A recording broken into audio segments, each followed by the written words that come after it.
안녕하세요. 결혼한 지 14년 차에 아이들을 키우고 있는 40대 여성입니다. 제 정신 나간 시동생하고 동서 얘기 좀 하려고요. 막말로 그 두 XX 때문에 열받아서 이렇게 글까지 쓰게 되다니 지금도 치가 떨리네요. 지금 돌이켜 생각해보면 뭐가 그렇게 좋았는지 남편하고 결혼할 때 이것저것 재보지를 못했어요. 굳이 변명을 하자면 제가 워낙에 어려서부터 어렵게 살다 보니 탈출구를 찾고 있었던 것도 같고요. 그러나 중에 6살 많은 남자가 내가 너무 좋다지 돈도 많이 번다고 하지. 그러니까 마음이 기울었나 싶기도 하네요. 그리고 실제로 결혼하고 몇 년은 정말 행복했습니다. 남편이 따박따박 가져다주는 월급으로 살림 꾸리고 애들 키우는 재미가 있었어요. 그렇지만 그런 행복을 온전히 누리지는 못했는데 그때는 그게 우울증이란 생각은 못했지만 아무튼 이 행복이 언젠가 깨어지지 않을까 하는 막연한 불안감이 있었거든요. 그리고 아니나 다를까 첫째가 초등학교에 들어가던 시기에 남편이 직장에서 잘렸습니다. 원래 성격이 저한테 미주알 고주알 말하는 사람이 아니라서 저도 어쩌다 잘렸는지는 지금도 몰라요. 하지만 회사가 어떻게 자기한테 그럴 수 있냐며 분통을 터뜨리는 모습을 보곤 뭔가 억울한 일이라도 있었나 하고 저 혼자 추측만 할 뿐이었죠. 그리고 다행히 제가 그래도 모아둔 돈이 얼마간 있었어서 남편에게 빨리 새로운 직장을 구하라고 채근하는 대신 이제껏 당신 열심히 살았으니 조금 긴 휴가를 받았다 생각하고 휴식을 좀 취하라고 했습니다. 그땐 그게 현명하고 배려심 있는 아내의 모습이라고 생각했으니까요. 그런데 지금 생각해보면 괜한 소리를 했던 것 같아요. 직장에서 그렇게 나와서 사람이 바뀐 건지 원래 그런 사람이었는지는 모르겠지만 어떤 일이라도 시작을 해야 돈을 벌어오고 할 텐데 세워라 내워라 하고 술만 퍼마시고 도통 뭐라도 해보려는 생각이 없는 사람처럼 시간을 보냈거든요. 결국 저는 남편에게 언제까지 그러고 살 거냐고 재산이라고 해봤자 얼마 되지도 않는 돈도 이제 거의 다 바닥났다고 정신 좀 차리라고 했어요. 그랬더니 남편이 저더러 너도 나가서 돈 벌어보랍니다. 남한테 아쉬운 소리 들어가며 돈 버는 게 어디 쉬운 일인 줄 아냐면서요. 황당하고 어이없었죠. 결혼 전에는 저도 남편만큼 큰 회사는 아니었어도 직장에 다니는 평범한 회사원이었거든요. 그런데 자기가 먼저 자기는 아내한테 내조받고 싶다면서 회사 관두라고 자기 혼자 벌어서도 먹고 사는 건 지장 없게 하겠다며 호언장담을 할 땐 언제고. 이래서 여자도 능력이 있어야 된다고 하는구나. 정말 별의별 생각이 머릿속을 스치대요. 그래서 남편더러 알겠다고 나도 나가서 돈 벌 테니까 당신도 내일부터 당장 일자리 알아보라고 했어요. 그런데 제가 말은 호기롭게 했는데 생각해보니 애들을 맡길 곳이 마땅치도 않고 일을 어쩌나 싶었습니다. 그래서 일단 어머님께 연락을 드렸어요. 평소에 저희 애들을 예뻐하시기도 했고 제가 평소에 어머님께 잘해드렸거든요. 그러니 이번만큼은 어머님이 저희 사정을 좀 봐주지 않으실까 하는 기대가 있었죠. 그런데 어머님은 하루 종일도 아니고 아이들 학교만 어머님 집으로 시키면 안 되겠냐는 제 부탁을 아주 단칼에 거절하셨습니다. 네 애는 네가 키우라면서요. 틀린 말씀은 아니었지만 너무 야속하더라고요. 참고로 친정부모님께서는 저희 집에서 4시간 이상 걸리는 곳에서 살고 계셨습니다. 그러니 한마디로 물어보나마난 상황이었죠. 그래서 결국 저는 집에서 하는 일을 알아보다가 온라인으로 장사를 시작했습니다. 제가 뭐 딱히 손재주가 있는 것도 아니고 해서 중국에서 이것저것 사다 팔았는데 그게 생각보다 일이 어렵지 않고 이윤도 괜찮게 남더라고요. 그래서 첫 달에는 100만 원밖에 못 벌었지만 이후로 조금씩 늘어서 1년이 지났을 땐 그래도 달에 3,400은 벌기 시작했습니다. 그러자 처음엔 기껏 취직하겠다고 큰소리 치더니 겨우 하는 게 1,000원, 2,000원짜리 파는 거냐며 무시하던 남편도 언젠가부턴 이달엔 얼마나 팔았냐며 관심을 보이대요. 참고로 남편은 이후로 예전 회사에서 같이 일하던 직원이 차린 회사에 나가고 있었어요. 일하는 시간은 저보다 길면서 돈은 저보다 덜 벌었고요. 아무튼 그렇게 장사를 해오던 어느 날 청천벽력 같은 소식이 들려왔습니다. 그날도 평소랑 다를 것 없는 날이었는데 어머님한테 전화가 왔어요. 그리고 어머님은 다급한 목소리로 아버님이 지금 119에 실려가셨다며 저더러 당장 병원으로 오라시대요. 놀라서 하던 일도 멈추고 병원으로 쫓아가니 뇌경색으로 쓰러지신 아버님이 자리에 누워 계셨어요. 이후로 아버님은 중환자실로 들어가셨고 결국 요양병원으로 가시긴 하셨지만 그 과정에서 모든 병간호는 제 몫이었습니다. 남편은 회사 일을 핑계로 어머님은 나이를 핑계로 병간호는 못한다지. 그렇다고 24시간 내내 간병인을 쓸만한 형편도 아니었지. 그러니 자연스레 그 화살이 저한테 향하더라고요. 사실 남편에게는 겨우 2살 차이 나는 시동생도 있었는데 시동생과 동서 중 누구의 뜻이었는지 아니면 부부가 한마음이었던 건지는 몰라도 처음부터 병간호는 못한다며 대신 차라리 돈으로 때우겠다고 하대요. 그래서 제가 돈은 나도 있다고 했지만 뭐 무조건 못한다고 배째라고 나오니 한마디로 제가 어떻게 할 방법이 없었죠. 하지만 제가 병간호를 떠맡은 건 단지 이런 이유만 있었던 것은 아닙니다. 저는 그저 제 애들 보기 부끄럽지 않게 제 할도리는 하겠다는 마음으로 아버님 병간호를 한 거예요. 병간호하느라 피곤한 것과 모른 채 하고 찜찜한 것 중에 고르라 하면 몸은 피곤할지언정 마음이 떳떳한 게 낫다고 생각하기도 했고요. 하지만 아버님은 결국 3년 만에 돌아가셨습니다.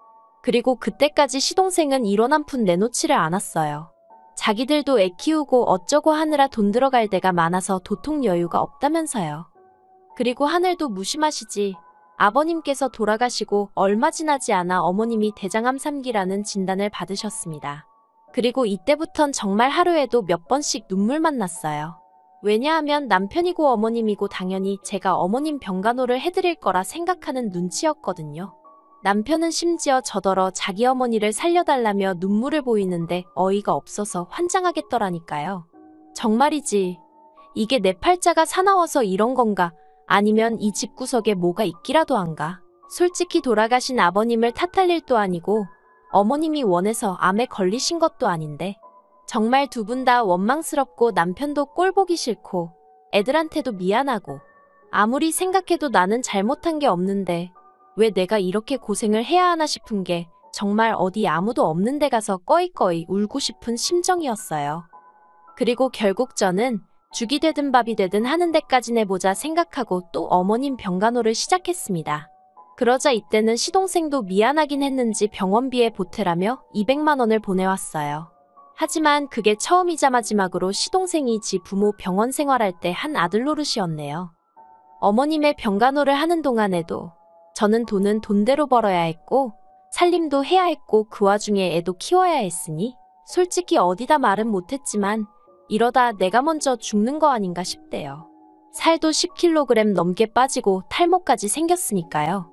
그런데도 제가 어머님을 끝까지 책임졌던 건 어머님이 매번 저에게 미안하다 고맙다는 말씀을 해주셨기 때문입니다.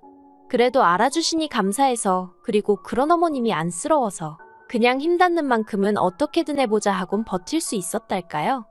하지만 결국 지독한 항암 치료를 견디지 못하고 어머님도 세상을 떠나셨어요. 그리고 어머님이 저와 남편 앞으로 당신이 사시던 작은 아파트 한 채를 남기셨지요. 그래서 남편과 저는 그 아파트를 팔아서 저희 대출을 갚았습니다.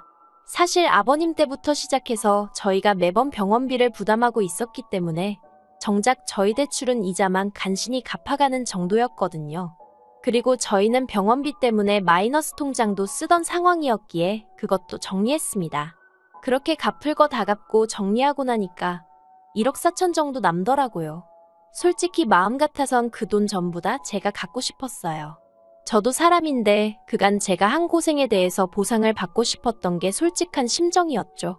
하지만 법이라는 게 그렇지 않으니 시동생에게 정확히 반 갈라줬습니다. 그런데 얼마 전, 그러니까 어머님 돌아가신 지 반년쯤 되던 시기였거든요. 생각지도 못한 이야기가 들려왔어요. 시동생네가 이혼을 하기로 했답니다. 제가 남편에게 갑자기 뜬금없이 그게 무슨 소리냐고 물으니 남편이 저희가 준 7천이 문제였던 것 같대요. 그래서 제가 그게 무슨 말이냐고 알아듣게 설명 좀 해보라 했습니다. 그리고 그렇게 듣게 된 이야기는 정말 말 같지도 않고 웃기지도 않대요. 동서가 어머님 사시던 아파트 매매가가 얼만지 알아봤는데 왜 자기들 몫이 7천밖에 안 되냐면서 난리를 쳤다나요?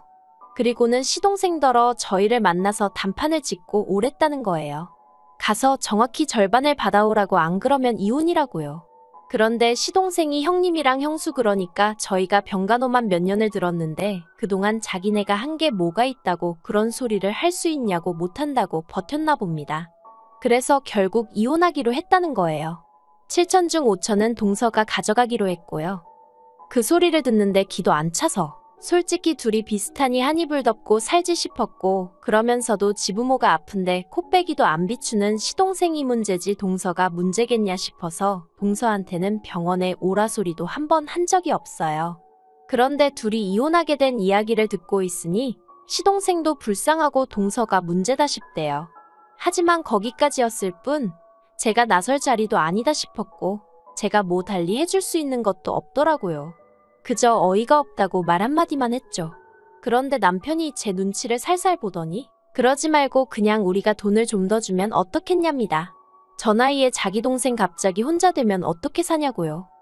황당하고 기도 안 차서 남편한테 그 나이에 혼자 사는 남자가 얼마나 많은데 걱정할 걸 하라고 했어요. 무슨 한두 살 먹은 어린애도 아니고 굶어 죽기야 하겠냐고 멀쩡히 직장 다녀 집 있어 뭐가 걱정이냐고요. 그랬더니 집도 동서한테 뺏기게 생겼다면서 어쩌면 좋냐고. 그래서 제가 등신마냥 그걸 왜 다 뺏기고 있느냐고 밥그릇은 알아서 챙기라고 한마디 해버렸습니다. 하지만 남편은 계속해서 저더러 돈만 좀 더 챙겨주면 이혼은 안 할 것 같은데 어떻게 안 되겠냐고 저를 조르는 거예요. 결국 듣다 못한 제가 남편더러 동생하고 나란히 손잡고 이혼남 되기 싫으면 조용히 하라고 했어요. 그런데 어이없게도 동서가 저에게 직접 연락을 해왔습니다. 그리고는 자기네 이혼하기로 한 이야기 들으셨냐길래 들었다고 뭐 성인들끼리 그렇게 결정을 내렸다니 어쩌겠냐 했죠. 그랬더니 저더러 한다는 말이 뭐 느끼는 바가 없냐입니다. 그래서 제가 느끼는 바 있었지. 동서가 참 무서운 사람이구나. 그걸 느꼈어. 하고 한마디 쏘아붙였어요. 그랬더니 자기는 제가 더 무섭다며 어떻게 어머님 아버님 재산을 멋대로 처분할 수가 있냐면서 그깟 7천만 원 뭐 이거나 먹고 떨어져라 하면 자기네가 떨어져 나갈 줄 알았냐입니다. 그리고는 한다는 말이 자기가 생각을 해봤는데 분해서 도저히 안 되겠다면서 이혼 안 하고 저희 부부랑 싸울 거래요. 싸워서 자기 몫은 찾아가겠다나요? 그리고 이 이야기를 남편에게 전하니 남편도 예전과는 달리 아주 격양된 반응을 보였습니다. 이혼할 동생이 안쓰러워 전전긍긍하던 모습은 온데간데 없고 그거 미친 X 아니냐면서 난리가 났죠. 그리고는 그걸로도 분이 안 풀렸는지 시동생더러 네 마누라 데리고 당장 오라고 전화에다 대고 소리를 고래고래 지르는 거예요. 그렇게 저희 부부와 시동생 부부가 마주하게 되었습니다. 시동생은 영문을 모르겠다는 표정으로 저희 부부더러 도대체 무슨 일이냐고 물었고 그런 시동생에게 네 마누라한테 한번 물어봐라 하고 남편이 소리를 쳤어요. 저희 남편이 동서더러 마누라니었더니 시동생 앞에서 그런 식으로 부른 적이 없었거든요. 그래서 시동생이 정말 깜짝 놀란 눈치였습니다. 그리고 그때 동서가 자기가 뭐 못할 말이라도 했냐면서 시동생더러 내가 형님한테 법적으로 해보자고 그랬다고 싸워서라도 우리 목숨 받아내겠다고 그랬어. 하곤 언성을 높이대요. 그러자 시동생은 한숨을 푹 내쉬었는데 놀랍게도 그게 다였어요. 솔직히 저는 시동생이 자기 마누라한테 뭐라고 말 한마디라도 할 줄 알았습니다. 네가 뭔데 나서냐? 가만히 있어라 뭐 그런 말이요. 그런데 시동생은 화를 내기는커녕 저희 남편더러 그래서 지금 자기더러 어쩌라는 거냐고 무슨 애도로 이런 자리를 만든 거냐고 짜증을 내기까지 했죠. 역시 서로 비슷하니 한 이불 덮고 살지 않은 제 생각이 맞다 싶었습니다. 그리고 그런 시동생에게 남편이 네가 사람 자식이 맞냐면서 기어이 주먹질을 하려는 걸 제가 간신히 말렸어요. 혹시나 나중에 법적으로 정말 다투게라도 되면 괜히 트집 잡힐 일이나 생길 것 같단 생각에 본능적으로 남편 주먹을 낚아챈 거죠. 남편은 분을 삭히지 못하고 씩씩거리며 시동생더러 어디 한번 마음대로 해보라고 욕을 퍼부었고 그러자 시동생이 조금 전 기세는 온데간데 없이 아 진짜 형 한 번만 좀 도와줘. 정말 내가 이혼당하는 꼴을 봐야 직성이 풀리겠어 하는데 남편이 당장 눈앞에서 꺼지라며 네가 원하는 대로 법대로 해보자고 그러대요.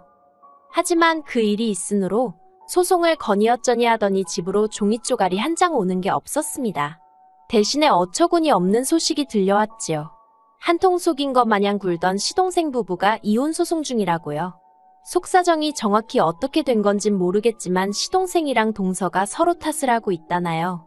시부모님 생전에 시동생이고 동서고 뭐 한 게 없으니 법적으로 재산 가지고 다퉈볼래도 답이 안 나온다 싶었던 건지. 뭐 아무튼 저희야 그쪽에서 어떻게 나오든지 간에 이번엔 형제고나 발이고 한번 제대로 붙어볼랬더니 웃기지도 않네요. 사람이 사람돌이는 하고 자기 권리를 찾아야지. 정말이지 그런 심보로 살면 언제가 됐든 벌 받는다고 그 말 한마디 해주지 못한 게 한입니다.